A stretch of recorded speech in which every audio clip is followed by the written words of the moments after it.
నామములో కూడి వచ్చిన ప్రియులందరికీ శుభములు తెలియచేస్తా ఉన్నాను. మీరంతా ప్రతి వారం ఈ విధంగా రావడం మరి నాకెంతో ప్రోత్సాహాన్ని ఇస్తూ ఉంది. మీరు సమయం తీసుకొని మరి వారంలో మొదటి దినం అయినప్పటికిని మీ పనుల నుండి వచ్చి కొంచెం అలసిపోయినప్పటికిని మీరు తిరిగి టైం తీసుకొని బైబిల్ ధ్యానం కొరకాయి, బైబిల్ పఠన కొరకాయి మీరందరూ కూడా కూర్చుంటున్నందుకు నేను చాలా సంతోషపడుతున్నాను. మరి ప్రభువుని బట్టి మీరు చేస్తున్న కార్యాన్ని బట్టి నేనెంతో ప్రభుకి స్తుతులు చెల్లిస్తూ ఉన్నాను. దేవుడింకా గొప్పగా మిమ్మల్ని ఆశీర్వదించాలని నా ప్రార్థన. ప్రియమైన దేవుని బిడ్డలారా, మనము గత కొన్ని వారాలుగా డిస్పెన్సేషన్ అంటే ఈ కాలాల గురించినటువంటి యుగాల గురించినటువంటి విషయాలు మనం నేర్చుకుంటూ వస్తున్నాం. అది గుర్తుపెట్టుకోవాలి. నేర్చుకుంటూ వస్తున్నాం. అయితే అందులో భాగంగా మనం ఇప్పటికి 3 యుగాలు కంప్లీట్ చేసుకున్నాం. అందులో భాగంగా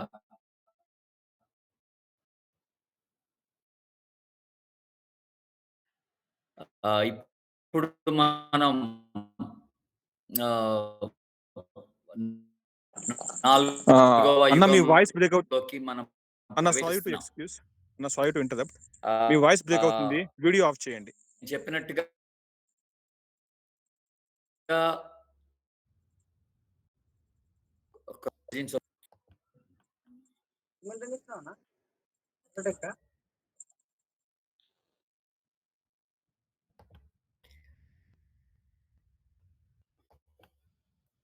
ఓకే. Is it okay?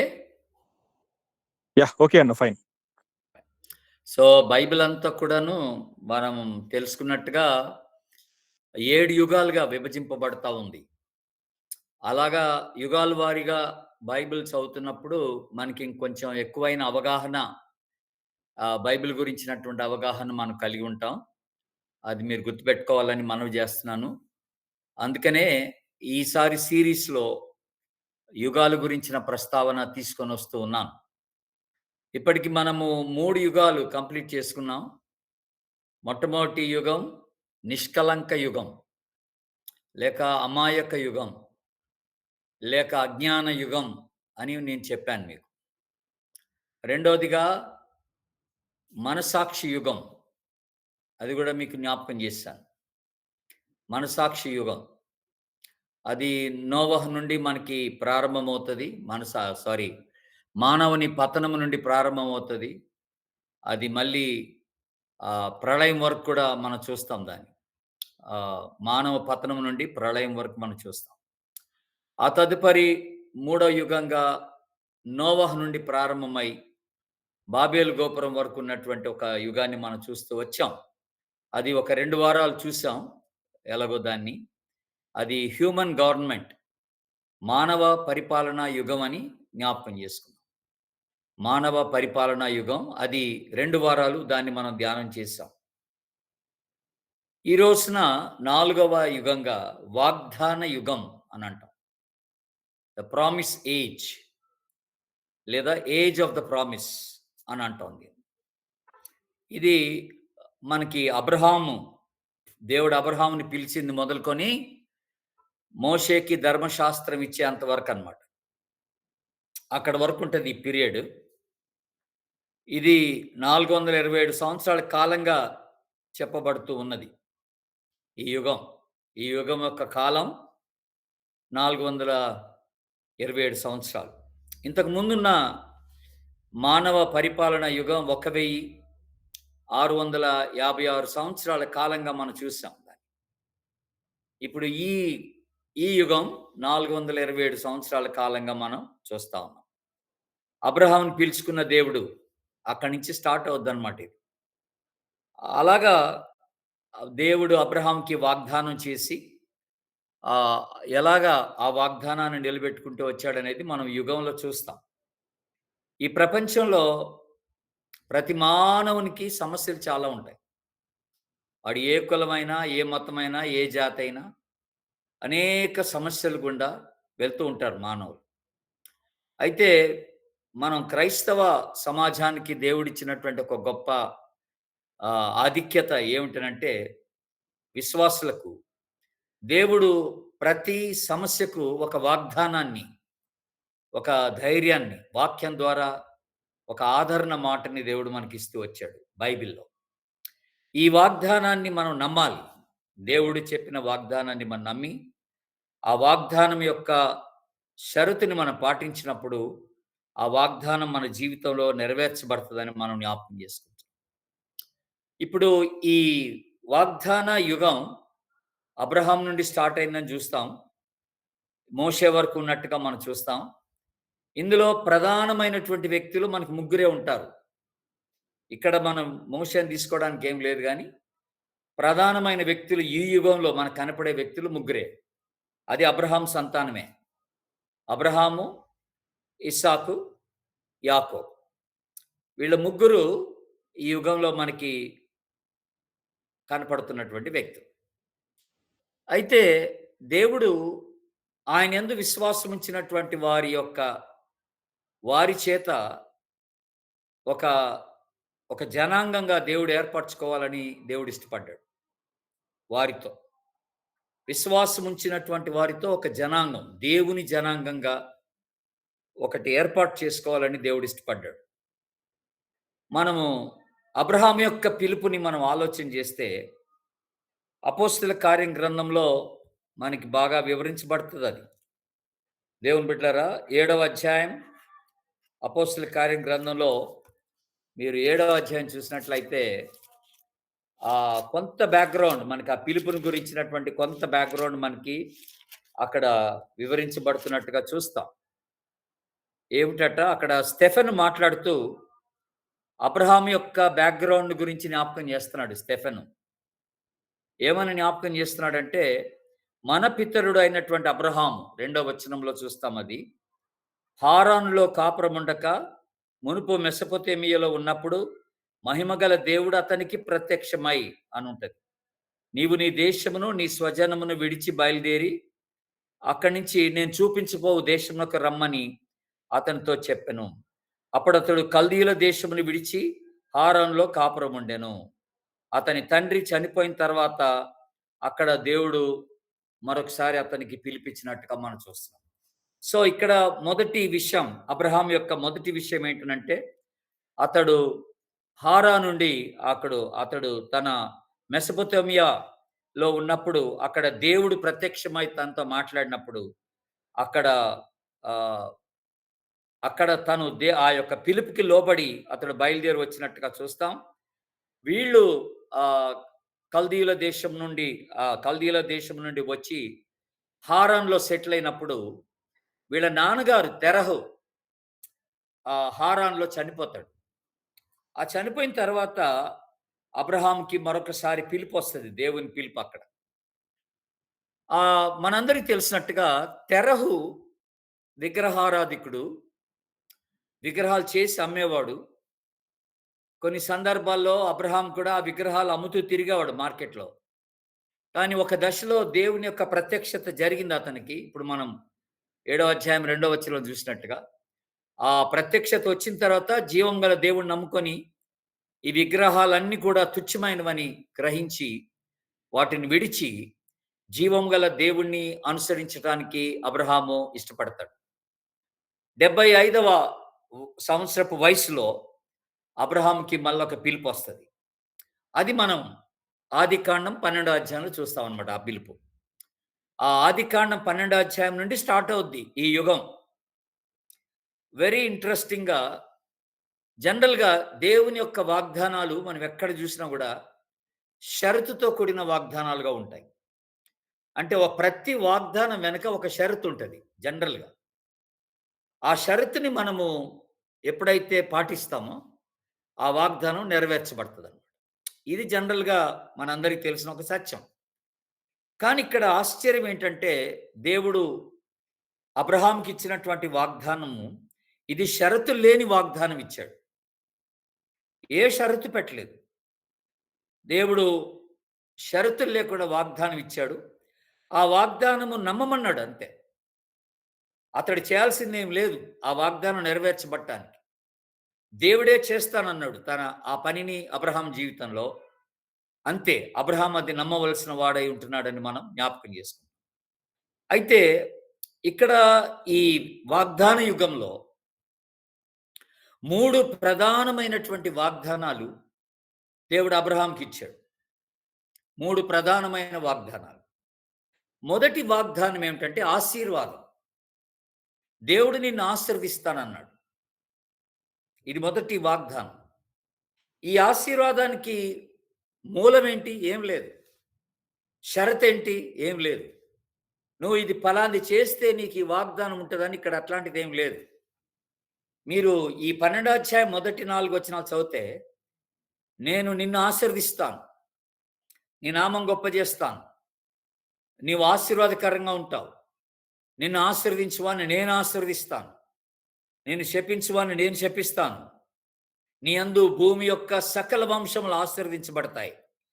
ఒక 7 ఆశీర్వాదాలు నేనే చేస్తాను. దేవుడు అంటున్న మాట. నేనే చేస్తాను అనే మాట చూస్తాం మనం అక్కడ. దీనికి ఇంకా అబ్రహాం యొక్క ప్రమేయం ఏం లేదు ఇందులో. కనుక ఇది చాలా అద్భుతమైనటువంటి ఒక వాగ్దానం. దేవుడు ఆదిలో అబ్రహాంకి ఇచ్చినటువంటి వాగ్దానం.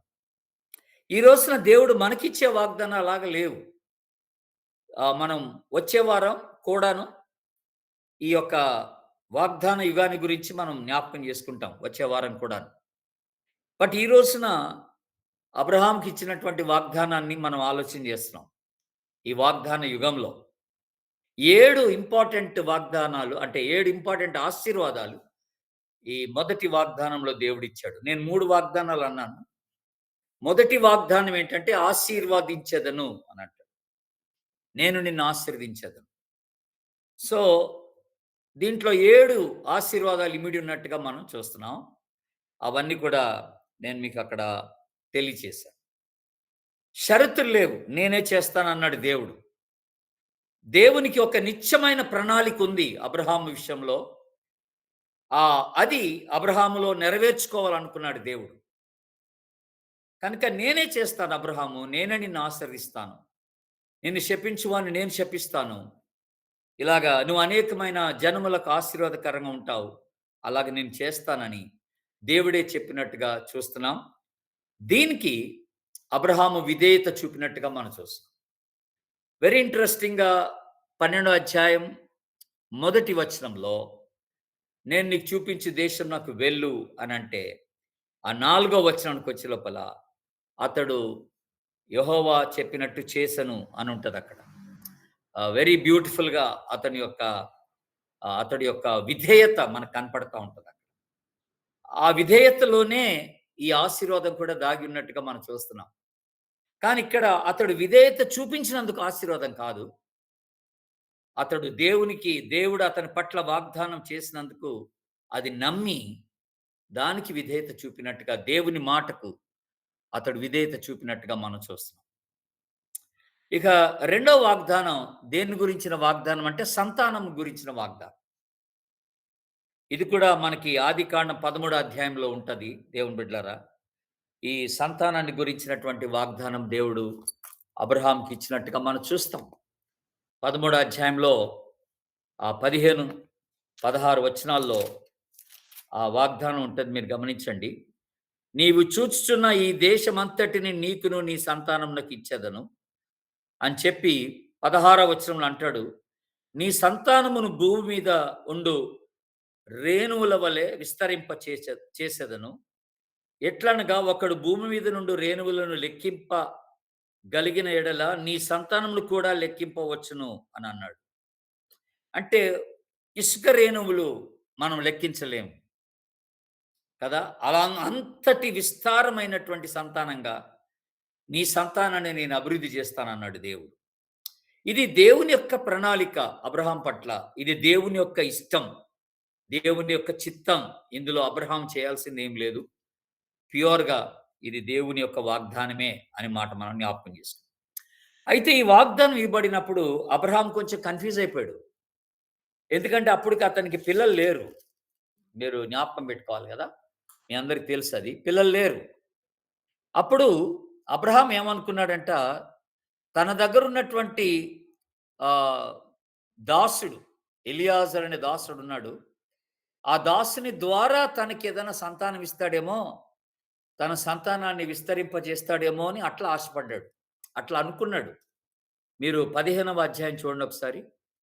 అక్కడ చక్కగా రాయబడుతదది. మొదటి వచనం. ఇది జరిగిన తర్వాత యెహోవా వాక్యము అబ్రాహామును దర్శనమందు వచ్చి, అబ్రామా భయపడకుము, నేను నీ కేడము, నీ బహుమానము అత్యధికమగునని చెప్పాను. అందుకు అబ్రాము, ప్రభువైన యెహోవా నాకేమి ఇచ్చినదేమి? నేను సంతానము లేనివాడనై పోవుచున్నానే. దమస్కు ఎలియేజరే నా ఇంటి ఆస్తికర్తగా ఉన్నాడు. మరియు అబ్రహాము, ఇదిగో నీవు నాకు సంతానం ఇవ్వలేదు గనుక నా పరివారంలో ఒకడు నాకు వారసుడుగునని చెప్పగా, చూసారండి ఈ మాట? నా పరివారంలో ఒకడు వారసునగునని చెప్పగా.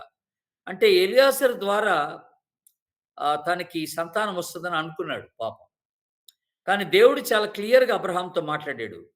5వ వచనంలో, ఆయన వెలుపలికి అతన్ని తీసుకొని వచ్చి, నువ్వు ఆకాశం వైపు తేరి చూసి నక్షత్రములను లెక్కించుటకు నీ చేతనైతే లెక్కించమని చెప్పి, నీ సంతానం అలాగనగునని చెప్పెను. అందుకు అబ్రహాము యెహోవాను నమ్మెను. అది అతనికి నీతిగా ఎంచబడెను అనే మాట మనం చూస్తున్నాం.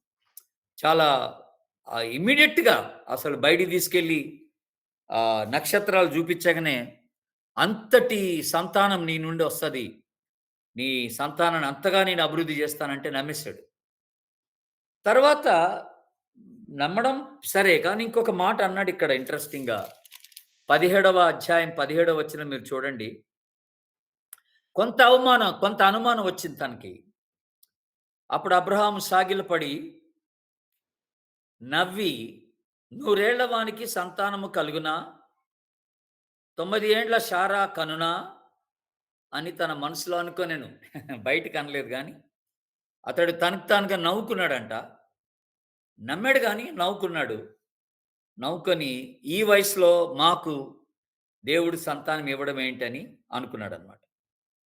దేవుడు తన వాగ్దానమును స్థిరపరచుటకు, తన ప్రణాళికను బలపరుస్తున్నట్టుగా మనం చూస్తున్నాం. దేవుడు చాలా క్లియర్‌గా అప్పుడు అబ్రహాముకి చెప్పాడు, ఇస్సాకు ద్వారా వచ్చేదే నీ వాగ్దానం అని చెప్పాడు. ఇస్సాకు యేసుక్రీస్తుకి రూపంగా ఉంటున్నాడండి. వాగ్దాన పుత్రుడు అనే మాట మనం జ్ఞాపకం చేసుకుంటున్నాం. అందుకనే గలతీ 3:16లో మనం చూసేదేంటంటే, అక్కడ నీ సంతానము అని అన్నాడు గానీ, నీ సంతానములకును అని అనలేదు. ప్లూరల్ ఉపయోగించలేదు. నీ సంతానము అని అన్నప్పుడు అక్కడ క్రీస్తుని సంబోధిస్తున్నట్టుగా మనం చూస్తున్నాం. ఎందుకంటే ఇస్సాకు దేవుని ఏర్పాటు వలన జన్మించాడు. క్రీస్తు కూడా దేవుని ఏర్పాటు వలనే పుట్టాడు. అక్కడ అబ్రహాము అబ్రహాము దేవుణ్ణి నమ్మాడు. ఇక్కడ ఎవరైతే యేసుక్రీస్తు నమ్ముతారో వాళ్ళందరూ కూడా అబ్రహాము సంతానముగా అక్కడ ఎంచబడినటువంటి వారుగా ఉంటున్నారన్నమాట. కనుక క్రీస్తుని అక్కడ ఇంట్రొడ్యూస్ చేసినట్టుగా మనం చూస్తున్నాం. యేసుక్రీస్తునందు విశ్వాసం ఉంచు వారందరూ కూడా అబ్రహాము సంతానంగా మార్చబడతారు అని మనకి బైబిల్ చాలా క్లియర్‌గా జ్ఞాపకం చేయబడతా ఉంది. అది గలతీ పత్రిక 3వ అధ్యాయం చూడండి మీరక్కడ 6, 7 వచనాల్లో ఆ మాట మనకి జ్ఞాపకం చేయబడుతున్నటువంటి మాట. ఏటది? అబ్రహాము దేవుణ్ణి నమ్మెను, అది అతనికి నీతిగా ఎంచబడెను. కాబట్టి విశ్వాస సంబంధులే అబ్రహాము కుమారులని మనం తెలుసుకోవాలి అని అన్నాడు. కనుక ఏ రీతిగా అయితే అబ్రహాము దేవునియందు విశ్వాసం ఉంచి నీతిమంతునిగా ఎంచబడ్డాడో, ఈ రోజున ఎవరెవరైతే యేసుక్రీస్తునందు విశ్వాసం ఉంచుతారో వారందరూ కూడా అబ్రహాము సంతానం అని అనబడతారని చెప్పాడు. ఆశ్చర్యం ఏంటంటే, దేవుడు అబ్రహాంకి ఇచ్చింది ఒక ఇస్సాకునే ఆ టైంలో వాగ్దాన పుత్రుడిగా. కానీ ఇసుక రేణుల వలె నీ సంతానం చేస్తాను, నక్షత్రాల వలె నీ సంతానం చేస్తానంటే అర్థం ఏంటండి? అంటే ఇప్పుడు ప్రపంచంలో ఉన్న వారందరూ ఎవరైతే విశ్వాసులు ఉంటున్నారో, విశ్వాసము ద్వారా రక్షణలోకి ఎవరైతే వచ్చారో వాళ్ళందరూ అబ్రహాము సంతానంగా ఎంచబడుతున్నారన్నమాట. అది మనం గుర్తుపెట్టుకోవాలి. అది మనం గుర్తుపెట్టుకోవాల్సినటువంటి విషయం అన్నమాట. దేవుని యొక్క ప్రణాళిక అది దేవుని బిడ్డలారా. వాళ్ళందరూ కూడా అబ్రహాం యొక్క సంతానంగా ఎంచబడుతున్నట్టుగా మనం గమనిస్తూ ఉన్నాం. కనుక ఇది రెండో వాగ్దానం. దేవుడు అబ్రహాం పట్ల చేసిన రెండో వాగ్దానం ఇదన్నమాట. ఏంటనంటే, నీ సంతానాన్ని నేను ఇసుక రేణుల వలె, ఆకాశ నక్షత్రముల వలె నేను ఆశీర్వదిస్తానని దేవుడు చెప్పాడు. ఈరోజు ఎగ్జాక్ట్‌గా అదే జరుగుతా ఉంది. ఈ గలతీ పత్రిక మీరు 3వ అధ్యాయం అంతా చదివితే ఎగ్జాక్ట్‌గా ఈ విషయాలన్నీ కూడా మనకి జ్ఞాపకం చేయబడుతున్నాయి. 3వ అధ్యాయం 8వ వచనంలో కూడా దేవుడు విశ్వాస మూలముగా అన్యజనులను నీతిమంతులుగా తీరుస్తున్నాడు అని మాట. వీళ్ళందరూ కూడా ఎవరైతే విశ్వాసం ఉంచారో వీళ్ళందరూ కూడా అబ్రహాము సంతానంగా తీర్చబడుతున్నారనే మాట మనకి జ్ఞాపకం చేయబడుతుంది. ఇక ఆ తర్వాత దేవుడు మూడో వాగ్దానం ఇచ్చాడు అబ్రహాంకి. ఆ మూడో వాగ్దానం ఏంటంటే భూమిని ఇస్తానన్నాడు. 12వ అధ్యాయం ఆదికాండం చూడండి ఒకసారి మీరు. ఆదికాండం 12వ అధ్యాయము 7వ వచనం. 7వ వచనంలో అక్కడ ఇంకొక వాగ్దానం ఉంది. అప్పుడు యెహోవా అబ్రహామునకు ప్రత్యక్షమై నీ సంతానమునకు ఈ దేశం ఇచ్చేదనని చెప్పగా అతడు తనకు ప్రత్యక్షమైన యెహోవాకు బలిపీఠము కట్టెను. ఈ దేశమునిస్తాను అని అన్నాడు. ఈ దేశం అంటే అప్పుడు అబ్రహాం ఏ దేశంలో ఉన్నాడు? కనాన్‌లో ఉన్నాడన్నమాట. సో, దేవుని యొక్క వాగ్దానం ఏంటంటే అబ్రహాము సంతానమునకు కనానునిస్తానని చెప్పాడన్నమాట. అది సంగతి. ఇక్కడ మనకి స్టార్ట్ అవుతది ఇశ్రాయేలీయుల గురించి. ఇశ్రాయేల్ ఎవరు? యాకోబు సంతానం గదా! యాకోబు ఇశ్రాయేలుగా మార్చబడ్డాడు. యాకోబు ఎవరు? ఇస్సాకు కొడుకు. ఇస్సాకు ఎవరు? అబ్రహాం కొడుకు. సో, యాకోబు అబ్రహామునకు మనవడు. కనుక అతని సంతానమే ఇశ్రాయేలీయులుగా మనం చూస్తున్నాం కదా! కనుక దేవుని బిడ్డలారా ఇక్కడ ఏమన్నాడంటే చక్కని మాట ఇక్కడ పలికిన మాట ఏంటనంటే, నేను నీ సంతానమునకు ఈ దేశం ఇస్తానన్నాడు. అప్పుడు అబ్రహాం ఉన్న దేశం ఏది? అది కనాను దేశం అన్నమాట. అది నీకు ఇస్తానని చెప్పాడన్నమాట. అబ్రాహాము కనాను ప్రాంతంలో నివసించాలని ఎంచుకున్నాడు. మళ్ళీ దేవుని నుండి ఒక ఆ వాగ్దానాన్ని వింటాడు ఆయన. ఆ తర్వాత లెక్కలేనన్ని వారసులు ఒకరోజు అతను చూడగలిగే భూమినంతా స్వాధీనం చేసుకుంటాడు ఆయన. అలాగా అది స్వాధీనం చేసుకుంటాడు. ఇక్కడ ఇంకొకటి దేవుడు చెప్పిన వాగ్దానంలో మనం చూడాల్సిన ఒక ప్రత్యేకమైన విషయం ఏంటంటే 15వ అధ్యాయంకి వచ్చే లోపల ఎక్కడి నుంచి అక్కడికి ఈ భూమిని నీకు ఇస్తానని దేవుడు చెప్పాడు చూడండి. 18 నుండి అక్కడ మొదలేసుకొని దేవుడు మాట్లాడాడు. ఐగుప్తు నది మొదలుకొని గొప్ప నది అయిన యూఫ్రటీస్ నది వరకు ఈ దేశమును అనగా కెనీయులు, కనిజీలు, కద్మోనీయులు, హిత్తీయులు, పెరిజీలు, రెఫాయీలు, అమోరీయులు, కనానీయులు, గిర్గాషీయులు, యెబూసీయులు నీ సంతానమునకు వీళ్ళందరినీ నీ సంతానమునకు ఇచ్చేదనని అబ్రహాముతో నిబంధన చేశాను. దేవుడు నిబంధన చేశాడు దేవుని బిడ్డలారా. కనుక కనానుని ఇస్తానని దేవుడు నిబంధన చేశాడు. ఆ కనాను ప్రాంతం అంతా ఏ మూల నుండి ఏ మూల వరకు ఏ ఏ విషయాలన్నీ ఏ ఏ ప్రాంతాలన్నీ కూడా అక్కడ దాంట్లో ఇమిడి ఉన్నాయో దేవుడు ఈ 15వ అధ్యాయంలో చెప్పాడన్నమాట. ఇవన్నీ కూడా నీ సంతానానికి సొంతమైపోతాయని దేవుడు చెప్పాడు. చూడండి ఇక్కడ దేవుడు ఇంకొక వాగ్దానం చేశాడు. ఆ తర్వాత ఇస్సాకు విషయంలో మనం చూస్తాం. కరువొచ్చినప్పుడు మనందరికి తెలుసు. ఆ కరువొచ్చినప్పుడు ఐగుప్తునకు వెళ్లకుండా గెరారులో ఉండమని దేవుడు చెప్తాడు. అక్కడ అబ్రహాంతో చేసిన నిబంధనను స్థిరపరుస్తూ దేవుడు ఆశీర్వదిస్తానని వాగ్దానం చేశాడన్నమాట. ఇది మనం గుర్తుపెట్టుకోవాలి. అయితే మీరు ఐగుప్తునకు వెళ్ళొద్దంటాడు వీళ్ళని. అప్పుడు ఆ తర్వాత మీరు యాకోబు విషయానికొస్తే ఇక్కడ యాకోబు విషయంలో కూడా దేవుడు ఒక వాగ్దానం చేశాడు. ఆ వాగ్దానం ఏంటో చూడండి. సేమ్ కైండ్ ఆఫ్ వాగ్దానం దేవుడు చేస్తున్నాడు. యాకోబుకు ఒక కల వచ్చింది. మనందరికి తెలిసినట్టుగా 12వ అధ్యాయం కాదండి. 28వ అధ్యాయం సారీ. అక్కడ 12 అని రాయబడి ఉంది తప్పది. 28వ అధ్యాయం ఆదికాండం 28వ అధ్యాయంలో అక్కడ ఒక కల వస్తది యాకోబుకి. ఆ కలలో ఒక నిచ్చెన వేయబడి ఉంటది. దాని మీద దూతలెక్కి దిగుతా ఉంటారు. అక్కడ దేవుడు అబ్రహాంతో మాట్లాడతాడు. సారీ, యాకోబుతో మాట్లాడతాడు. ఏమని మాట్లాడతాడు? నేను నీ తండ్రి అయిన అబ్రహాం దేవుడను, ఇస్సాకు దేవుడని, నీవు పండుకొనున్న ఈ భూమిని నీకు నీ సంతానానికి ఇస్తానంటాడు. చూసారా? ఎగ్జాక్ట్‌గా దేవుడు ఇదే పలుకుతూ వచ్చాడండి. ఇక్కడ మీరు గమనిస్తే దేవుని బిడ్డలారా, మీరిక్కడ గమనిస్తే ఇస్సాకుని దేవుడు కూడా అలాగ ఆశీర్వదిస్తూ వచ్చాడు. ఇప్పుడు ఇక్కడ 28, నేనన్నది ఇక్కడ 28, 13, 12, 13 కాదు. 28, 28, 12, 13 రాసుకోవచ్చు. 28 అధ్యాయం 12, 13 వచనాలన్నమాట.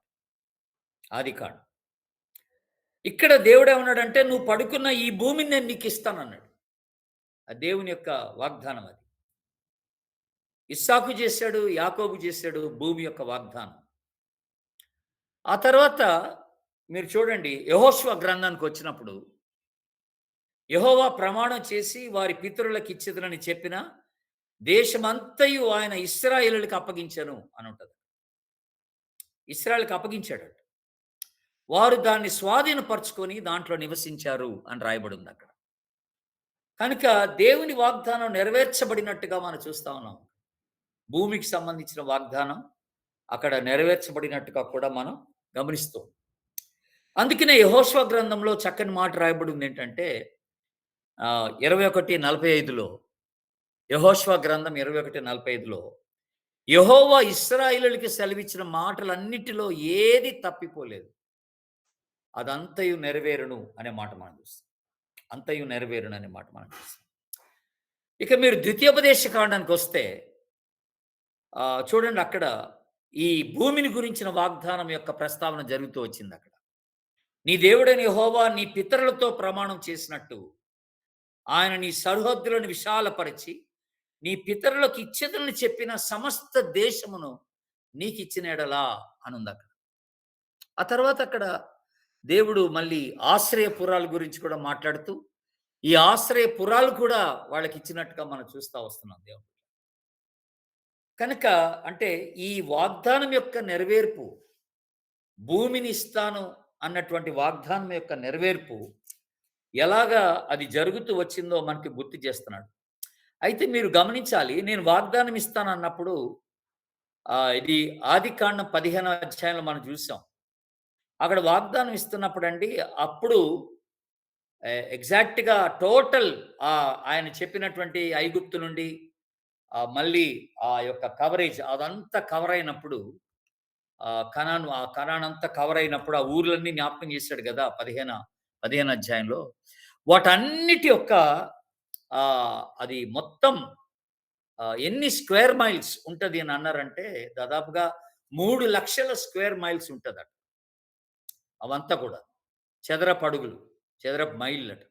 చదరపు మైళ్ళు ఉంటదట. 3,00,000 చదరపు మైళ్ళ భూమిని దేవుడిస్తానని వాగ్దానం చేశాడు. కానీ మనం తర్వాత చూస్తేనండి, కొంతకాలానికి అందులో వీళ్ళు ఒక 8,000 మైళ్ళ చదరపు మైళ్ళే ఆక్రమించుకున్నట్టుగా కనపడుతుంది. కానీ ఆ తదుపరి దేవుని యొక్క వాగ్దానం మేరకు వీళ్ళు పూర్తిగా ఆ భూమి అంతటిని కూడా స్వాధీనపరుచుకున్నట్టుగా, కనాన్ అంతా కూడా స్వాధీనపరుచుకున్నట్టుగా మనం చూస్తాం. ద్వితీయోపదేశ కాండంలో ఒక 2 మాటలు మనం గమనించవచ్చు చూడండి.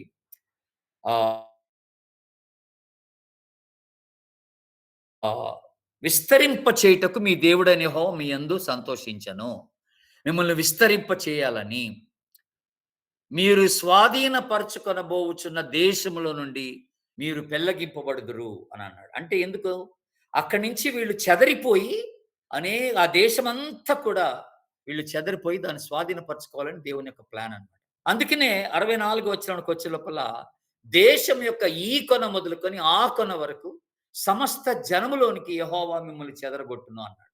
ఎందుకంటే ఆ భూమిని స్వతంత్రించుకోవడానికి దేవుని యొక్క ఏర్పాటు ఇది. ఆ చెదరగొట్టే ఏర్పాటు ఇదని కూడా అక్కడ మనం మళ్ళీ చూస్తున్నాం దేవుని బిడ్డ.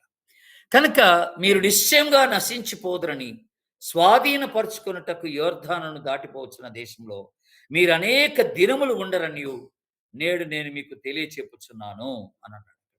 కనుక దేవుని యొక్క అంటే దేవుని యొక్క ప్రణాళిక ఈ విషయంలో మనం గమనించినట్లయితే, ఈ భూమిని స్వతంత్రించుకునే విషయంలో దేవుని యొక్క ప్రణాళిక ఆ రీతిగా ఉన్నట్టుగా చూస్తున్నాం.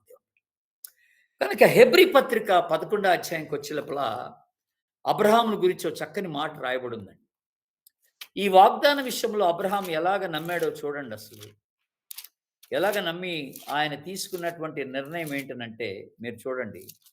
11వ అధ్యాయం 9, 10 వచనాలు మీరు గమనిస్తే, విశ్వాసమును బట్టి అతడును అతనితో ఆ వాగ్దానమునకు సమాన వారసులైన ఇస్సాకు, యాకోబు అనువారును గుడారములో నివసించుచు అన్యుల దేశంలో ఉన్నట్టుగా వాగ్దత్త దేశంలో పరవాసులైరి.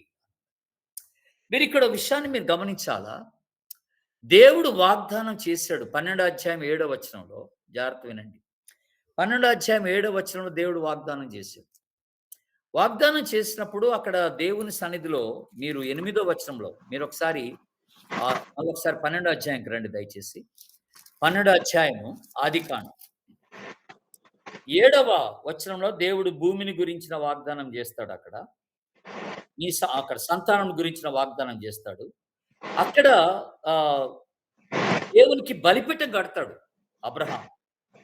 బలిపీఠంతో పాటు గుడారం వేసుకుంటాడు. మీరు ఈ విషయాన్ని నమ్మాలక్కడ. అంటే ఈ విషయాన్ని గుర్తించాలి. 8వ వచనంలో గుడారం వేసుకుంటాడు. గుడారము దేనికి సూచన అనంటే దేవుని బిడ్డలారా, ఈ గుడారము తాత్కాలికమైన నివాసానికి సూచన అన్నమాట. గుర్తుపెట్టుకోండి. కనుక అబ్రహాము ఏ దేశాలకు వెళ్తున్నాడో, ఎక్కడికి వెళ్ళినా కూడా అవి స్థిరమైనటువంటి నివాసాలుగా అబ్రహాం ఎంచలేదన్నమాట. ఎంచకుండా తాత్కాలికం, ఇది నాది కాదు, అంటే ఇక్కడ నేను సెటిల్ అయిపోవడం కాదు అనేటువంటి ఒక ఆలోచనతో ఉండిపోయాడు అనమాట. అందుకనే గుడారాలు వేసుకున్నాడు. ఎక్కడికి వెళ్ళినా గుడారం వేసుకున్నాడు. అలాగే ఇస్సాకు గాని, యాకోబు గాని గుడారాలు వేసుకున్నారు. కనుక ఆ ప్రస్తావన ఇప్పుడు మనకి ఇక్కడ 11 అధ్యాయం, హెబ్రీ పత్రిక 11 అధ్యాయంలో మనకి జ్ఞాపకం చేయబడుతుంది దేవుని బిడ్డ. ఏమిటి అనంటే 11 అధ్యాయం 9, 10 వచనాలు మీరు చూస్తే ఇప్పుడు అక్కడ గుడారములో నివసించుచు అన్యుల దేశంలో ఉన్నట్టుగా వాగ్దత్త దేశంలో పరవాసులైరి.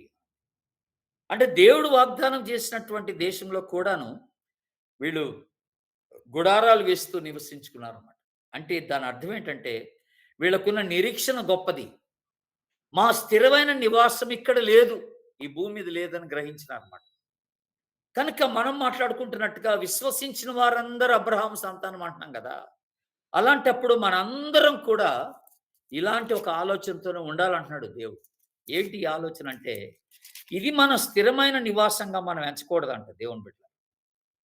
ఈ భూమి మనకు స్థిరమైన నివాసంగా మనం ఎంచకూడదని దేవుడు జ్ఞాపకం చేస్తున్నాడు. అందుకనే ఇక్కడ ఈ భూమి మీద మనం ఉన్నప్పుడట మనం ఎలాగుండాలని దేవుడు జ్ఞాపకం చేస్తున్నాడంటే, మీరిక్కడ పరదేశులుగా ఉండాలన్నాడు, యాత్రికులుగా ఉండాలన్నాడు దేవుని బిడ్డ. ఆ మాట మనం గ్రహించవలసినటువంటి వారు. మీరు యాత్రికులు అనే మాట మాట్లాడుతున్నారు. ఇది చాలా గొప్ప మాట. ఎందుకంటే స్థిరమైనటువంటి నివాసం అనేది ఇది కాదు అనేటువంటి మాట మనకు జ్ఞాపకం చేస్తున్నాడు. కనుక 11వ వచనం 1 పేతురు 2:11లో మీరు పరదేశులు యాత్రికులై ఉన్నారు అని అంటే, విశ్వసించిన వారందరూ అబ్రహాము సంతానమైనప్పుడు అబ్రహాం యొక్క విశ్వాసం ఎలాంటిదంటే అతడు గుడారములో నివసిస్తూ బతికాడు. ఇక్కడ ఈ భూమి మీద స్థిర నివాసం ఏర్పాటు చేసుకోలేదు అనే మాట మనం జ్ఞాపకం చేసుకోవాలి. కనుక ఇది ఒక గొప్ప విశ్వాసం అన్నమాట అబ్రహాంకు ఉన్నది. నా స్థిర నివాసం ఇక్కడ కాదు, పరలోకములో నా స్థిర నివాసం ఉన్నది, ఆ దేశము కొరకు అని నేను ఎదురు చూస్తున్నాను అన్నట్టుగా ఉందన్నమాట దేవుని బిడ్డల. అందుకనే అప్పటి కాలపు అంటే విశ్వాస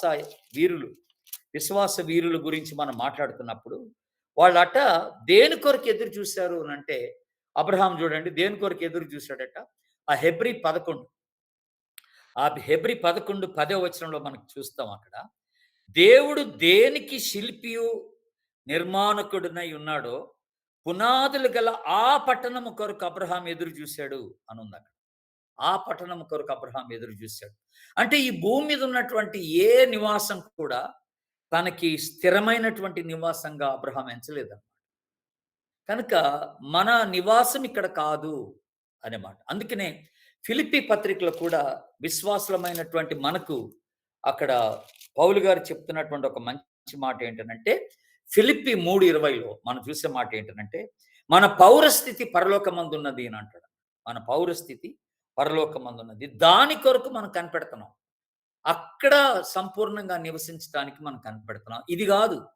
మన స్థిరమైన నివాసం ఇది గాదు అనే మాట మనకి జ్ఞాపకం చేసుకుంటుంది. కనుక ఒకవేళ అంటే దేవుడు 3 వాగ్దానాలు చేశాడు అబ్రహాంకి. ఒకటి నిన్ను ఆశీర్వదిస్తానన్నాడు. రెండోది నీ సంతానాన్ని గొప్ప చేస్తా అన్నాడు. మూడోది ఈ కనానునంతా కూడా మీకు ఇస్తానన్నాడు. ఇశ్రాయేలుకి ఇస్తానన్నాడు. కానీ ఇక్కడే మీరు సెటిల్ అయిపోవడానికి లేదు అన్నట్టుగా కూడా దేవుడు మాట్లాడినట్టుగా మనం గమనిస్తున్నాం. కనుక ఇది చాలా ఇంపార్టెంట్ మాట. తర్వాత ఇస్సాకు దగ్గరికొచ్చే లోపల ఇక్కడ దేవుడు చాలా స్పష్టంగా ఇస్సాకు దేవుడు తెలియజేసిన ఒక మాట ఏంటనంటే, మీరు 26వ అధ్యాయం ఆదికాండం తీయండి. ఆదికాండం 26వ అధ్యాయంకొచ్చే లోపల అక్కడ దేవుడు మరొక పర్యాయం ఇస్సాకుకి దేవుడు జ్ఞాపకం చేస్తున్న మాట ఏంటంటే, మీరు ఐగుప్తునకు వెళ్ళక అక్కడ మీరు మీరున్న స్థలంలో పరవాసులై ఉండుడి అన్నాడు. చూసారా అబ్రహాము దినముల్లో వచ్చిన మొదటి ఆహ్, కరువు కాక మరొక కరువు వచ్చినప్పుడు ఇస్సాకు గెరారులో ఉన్న ఫిలిస్తీన్ల రాజైన అబీమెలెకు నద్దకు వెళ్ళాడు. అక్కడ యెహోవా అతనికి ప్రత్యక్షమై రెండో వచనంలో ఏమన్నాడు? నీవు ఐగుప్తులోనికి వెళ్ళక నేను నీతో చెప్పు దేశమందు నివసించుము. ఈ దేశమందు నువ్వు పరవాసివై ఉండుము అని అన్నాడన్నమాట దేవుడు. కనుక అక్కడ మళ్ళీ సేమ్ అబ్రహాంకి ఏదైతే వాగ్దానం చేశాడో అదే వాగ్దానాన్ని దేవుడిక్కడ ఆహ్, ఇస్సాకుకి చేస్తున్నాడు. 4 వచనం చూడండి. నీకును నీ సంతానమునకును ఈ దేశములన్నీ ఇచ్చేదను. అంటే అది భూమిని గురించిన వాగ్దానం. ఆ తర్వాత నీ తండ్రైన అబ్రహాముతో నేను చేసిన ప్రమాణం నెరవేర్చి ఆకాశ నక్షత్రములే నీ సంతానాన్ని విస్తరింపజేస్తాను. అది కూడా అబ్రహాముకి ఇచ్చినటువంటి వాగ్దానమే సంతానం గురించిన వాగ్దానం. తర్వాత నీ సంతానం వలన సమస్త భూలోకంలోని సమస్త జనులు ఆశీర్వదించబడుదురు అన్నాడు. అది కూడా ఆశీర్వాదాన్ని గురించినటువంటి వాగ్దానమే. ఈ సేమ్ తండ్రికి ఏ వాగ్దానాలైతే 3 ఇచ్చాడో, ఇప్పుడు ఇస్సాకు కూడా అదే వాగ్దానాలు ఇచ్చి, నువ్వు ఐగుప్తునకు వెళ్ళొద్దు అని జ్ఞాపకం చేశాడు దేవుడు.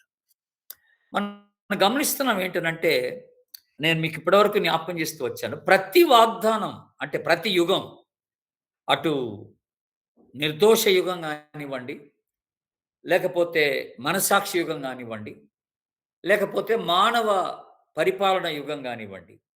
ఏ యుగమైనా గూడా ఒక విషాదముతోనే మనకి ముగించబడుతుందని మీకు జెప్పాను. ఈవెన్ ఈ వాగ్దాన యుగంలో కూడా మనుషులు ఓడిపోయారు. ఈ ప్రజలు ఓడిపోయారు. అబ్రహాము ఐగుప్తునకు వెళ్ళాడు. చూడండి దేవుని బిడ్డ. దేవుని యొక్క క్లియర్ ఇన్‌స్ట్రక్షన్ ఏంటంటే ఐగుప్తునకెళ్ళొద్దని. కానీ అబ్రహాం వెళ్ళాడు. అక్కడ షేరా తన సహోదరి అని చెప్పమన్నాడు. అదే పొరపాటు మళ్ళీ ఆహ్, తర్వాత మనం చూస్తాము. ఇస్సాకు గూడా అదే విషయంలో ఓడిపోయినట్టుగా మనం చూస్తాం. అతడు గూడా ఐగుప్తునకు వెళ్ళి అక్కడ గూడా అతడు తన భార్య విషయంలో గూడా సేమ్ సహోదరిగా అబద్ధం చెప్పి తాను ఓడిపోయినట్టుగా మనం చూస్తున్నాం దేవుని.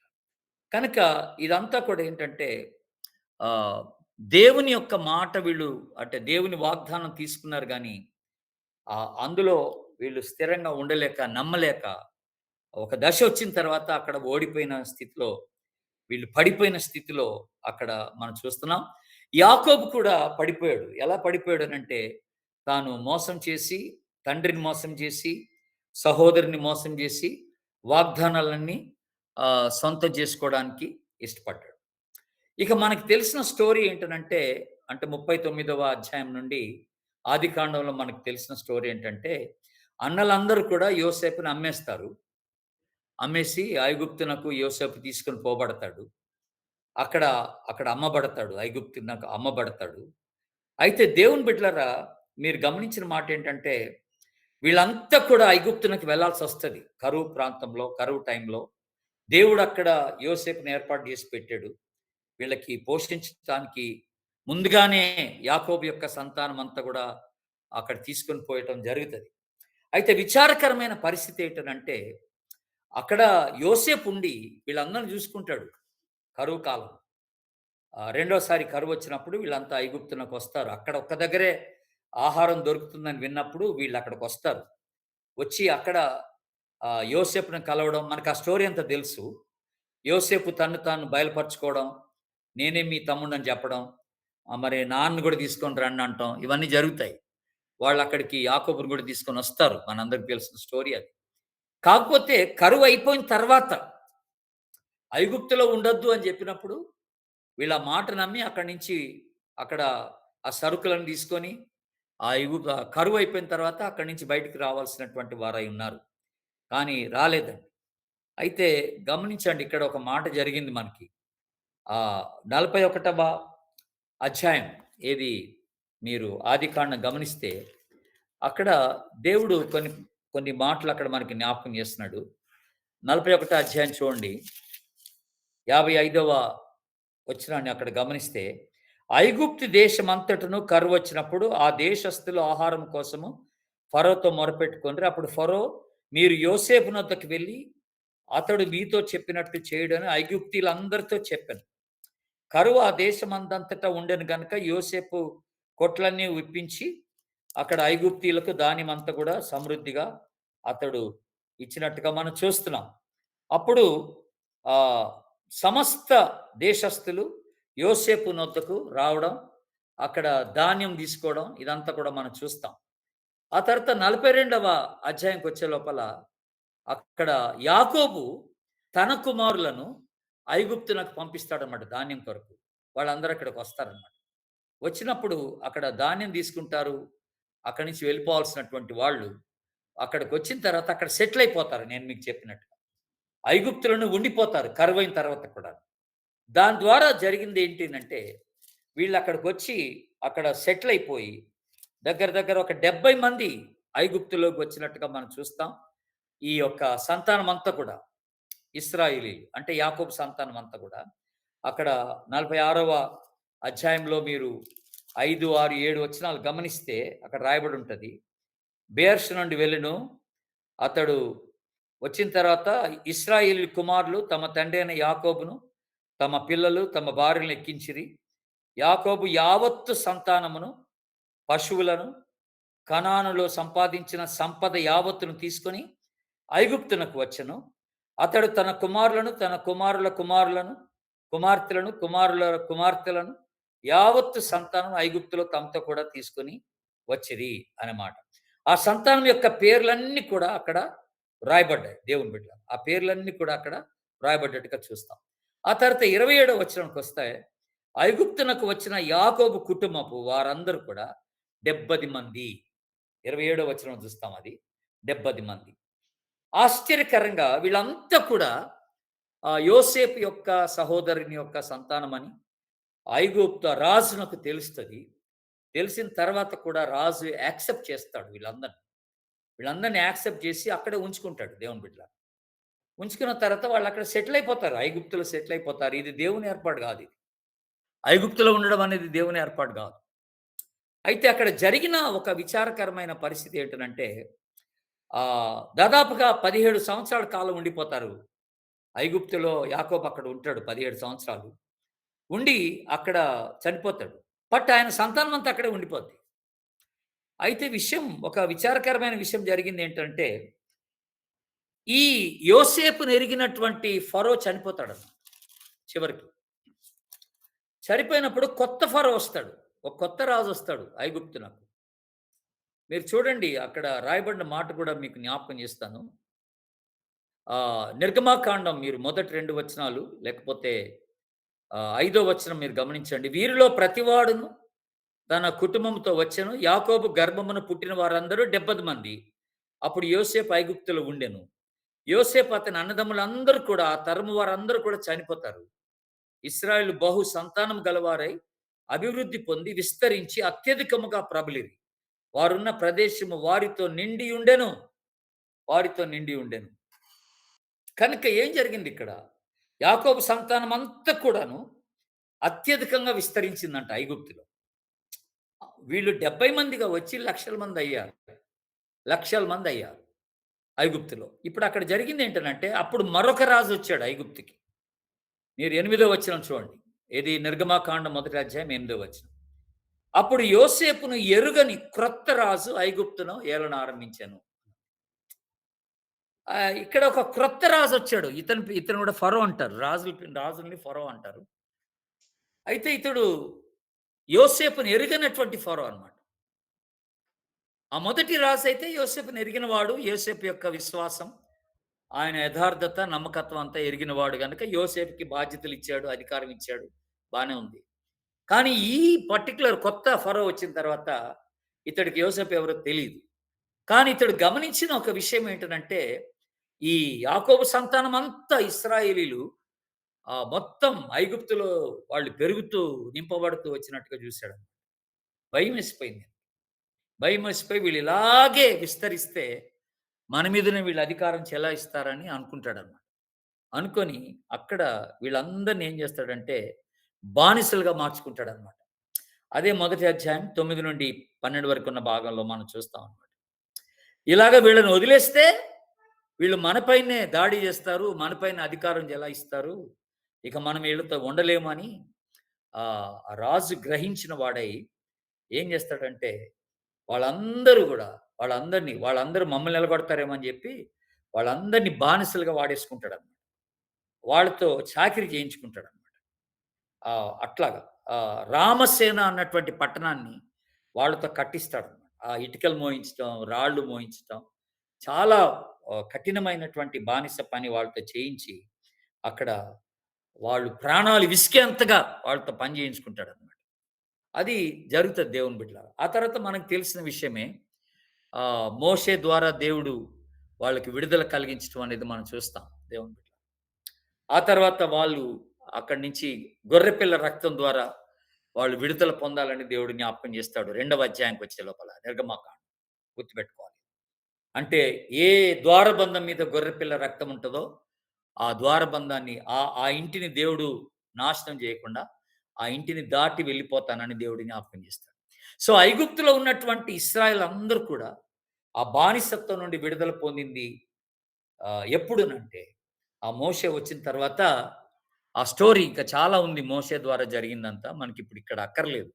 ఈ యుగంలో ఇక్కడ మనకు అక్కర్లేదు గానీ, ఇక్కడ వాళ్ళు ఏం చేస్తారంటే ఆహ్, ఆ గొర్రెపిల్ల రక్తాన్ని దేవుడు చెప్తాడన్నమాట ద్వారబంధాన్ని బూసుకోమని.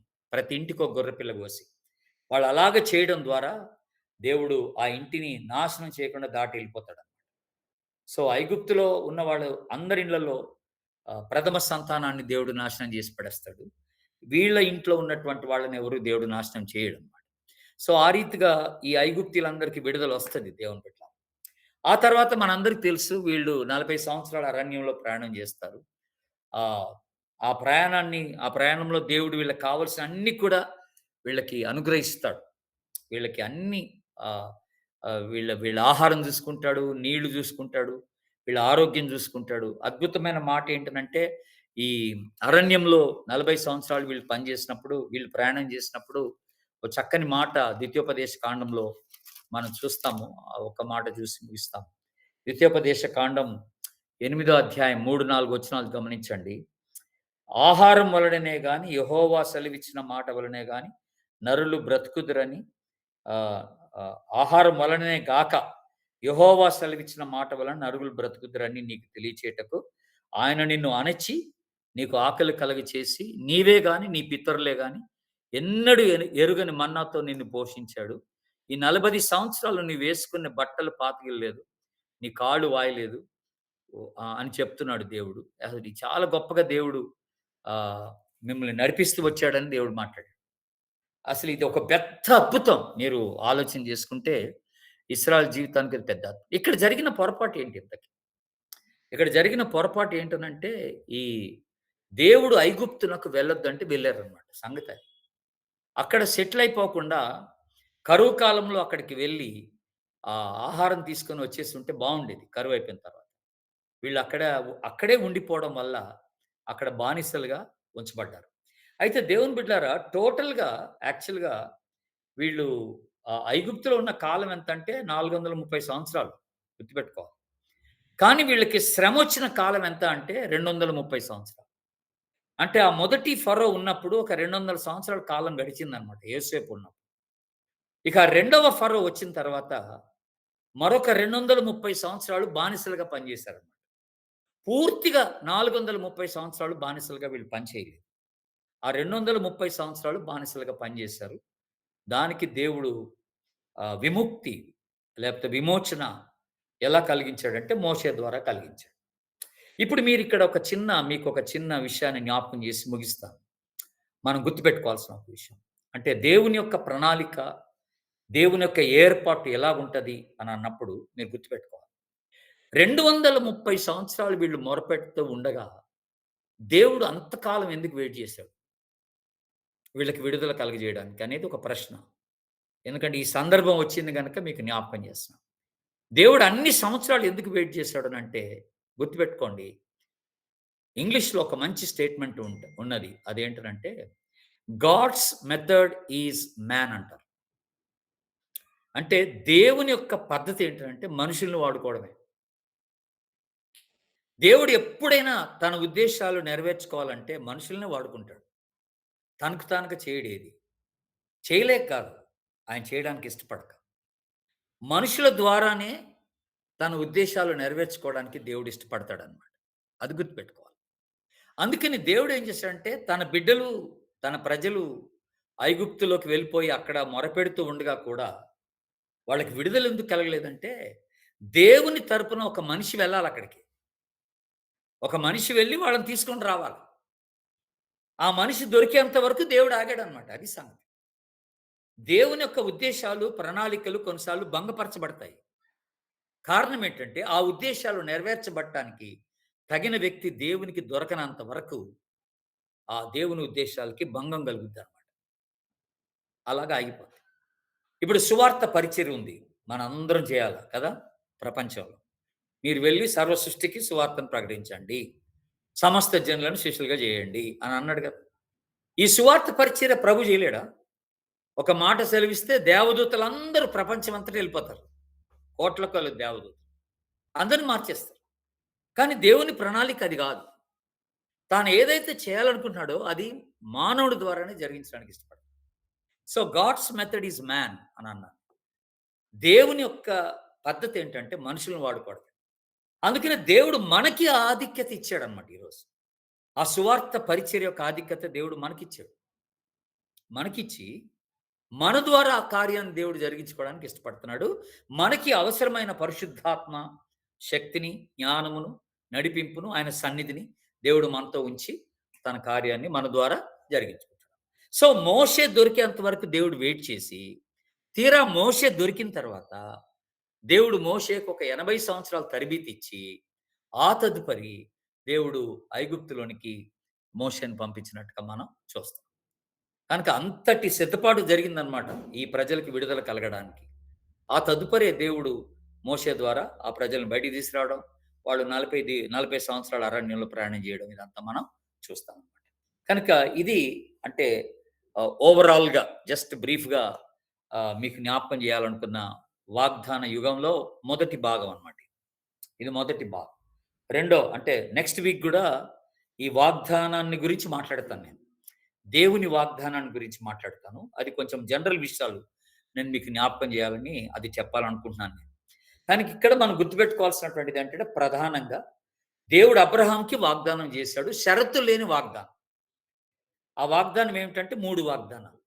ఆశీర్వదిస్తాను, సంతానాన్ని అభివృద్ధి చేస్తాను, ఆ తర్వాత భూమినిస్తానన్నాడు. సో, ఆ భూమిని కూడా దేవుడిచ్చాడు. ఆ కనాన్ అంతా కూడా దేవుడు వాళ్ళకి ఈ కొన మొదలుకొని ఆ కొన వరకు కూడా కనాన్ని ఇచ్చేసాడు. అదంతా కూడా మనం చూసాం. నిర్గమకాండంలో, తర్వాత ఈవెన్ ఆదికాండంలో, నెహెమ్యా గ్రంథంలో గూడా లేవీయులు ప్రార్థన చేస్తున్నప్పుడు 9దో అధ్యాయంలో 8దో వచనంలో కూడా ఆ ప్రార్థన చేస్తారు. "నువ్వు కనానుని ఇశ్రాయేల్ అందరికి ఇచ్చావు గదా!" అని ప్రార్థన చేస్తారు. దేవుడిని స్తుతిస్తూ ప్రార్థిస్తారు. కనుక అవన్నీ నెరవేర్చబడ్డాయి. ఆ భూమి గూడా ఇశ్రాయేల్‌కి ఇవ్వడం అనేది నెరవేర్చబడింది. అదొకటి గుర్తుపెట్టుకోవాలి మనం. కనుక ఇక్కడ మనం ఈ వాగ్దాన యుగంలో 3 వాగ్దానాలు. అయితే దేవుని యొక్క చిత్తంలో వీళ్ళు ఐగుప్తునకు వెళ్ళడం అనేది లేదు. అక్కడికి వెళ్ళడం జరిగింది. అక్కడ పొరపాటు జరిగింది. అందుకని అక్కడ వీళ్ళు బానిసలుగా అక్కడ ఉండిపోయినట్టుగా మనం చూస్తున్నాం. అక్కడ ఒక విషాదంతో అక్కడ ఎండ్ అయిపోయిందనమాట. ఐగుప్తులో వీళ్ళు బానిసలుగా ఉండడం అనేది విషాదం. సో, ఈ ఈ యుగం అక్కడ విషాదంతో ఎండ్ అయినటువంటి యుగంగా మనం చూస్తున్నాం దేవుని బిడ్డలారా. మళ్ళీ నెక్స్ట్ వీక్ కూడా మరికొన్ని విషయాలు దేవుని వాగ్దానం ఎలాగా మన పట్ల అది జరుగుతూ వస్తుందనేది దాని గురించి మరికొన్ని విషయాలు నెక్స్ట్ వీక్ మీకు జ్ఞాపకం చేస్తాను. Thank you. థ్యాంక్ యూ అన్న. Thank you so much.